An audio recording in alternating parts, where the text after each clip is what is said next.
Sir sir উদ্যোক্তা sir ঘরে বানান জি স্যার। বিক্রি করেন কেমন বিক্রি হয় আলহামদুলিল্লাহ হুম?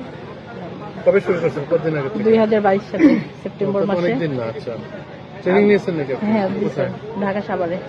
তাই কতদিন 10 ট্রেনিং দিনের। নিয়েছেন? 10 দিন আবার হর্টিকালচার সেন্টারে নিয়েছি 30 জন দলভুক্ত কাজী সহকারে 2 দিনের প্রশিক্ষণ নিয়েছি। আমি মাশরুম চাষ করি, মাশরুমের খাবার নিয়ে কাজ করি। এগুলো বিক্রি করেন হ্যাঁ আলু আগে তো জানতো না, এখন এই যে খাবারটা অনেক মানে মজার হয় দেখে অনেকে খায়। আমার গাড়ি আছে স্যার একটা। তাই নাকি? হ্যাঁ আমি ওই যে ইয়ে থেকে পাইছি, সাভার থেকে পাইছি। আচ্ছা আমার হাকিমপুর উপজেলা কৃষি স্যার দিনাজপুরের স্যার আমাকে অনেক সহযোগিতা করে। ইনশাল্লাহ ওই যে প্রোডাক্ট নিয়ে এখন কাজ করতে যাচ্ছে, যে মাশরুমের আচার তৈরি করছি স্যার। এগুলো কি মানুষ দিচ্ছে হ্যাঁ স্যার। হ্যাঁ। হুম? কি সমস্যা কি আপনার সাথে বলেন আমার আমরা কি সমস্যা, হেল্প করতে পারি আপনাকে? সমস্যা বলতে আমাদের মাশরুমটা একটু বাজার জাতের একটু সমস্যা।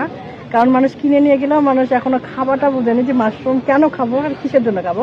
এখনো মাশরুমটা আপনার ব্যাঙ্গের ছাতা হিসাবেই সবার কাছে পরিচিত। বাণিজ্যিক তো বাণিজ্যিক ভাবে আমরা একটু একটা যদি পাইকারি মার্কেট বা বাজার থাকতো আমাদের জন্য উদ্যোক্তা লাগবে। সাভারের একটা মার্কেট আছে সেগুলো নিয়ে যায় বিভিন্ন থেকে সাহায্য থেকে আমাদের এখানে দিনাজপুর তো সেরকম নাই। আমি অনলাইনে সেল করি মাশরুম বেশিরভাগ। এই যে রং করে গেলাম কালকে তো ছেলে খুব ভালো বলবো দুজন যে অনলাইনে নাকি সে ভালো সেল করতেছে আমিও সেল করি স্যার, কিন্তু আমার যে দলভুক্ত চাষি আছে তারা পারে না। তাদেরগুলো নিয়ে আপনি মানে চেষ্টা করতেছি স্যার, যে ভালো আছে তাদেরকে পার্টনার বানাবেন জি স্যার চেষ্টা করতেছি। তোমরা হেল্প করবে সবাই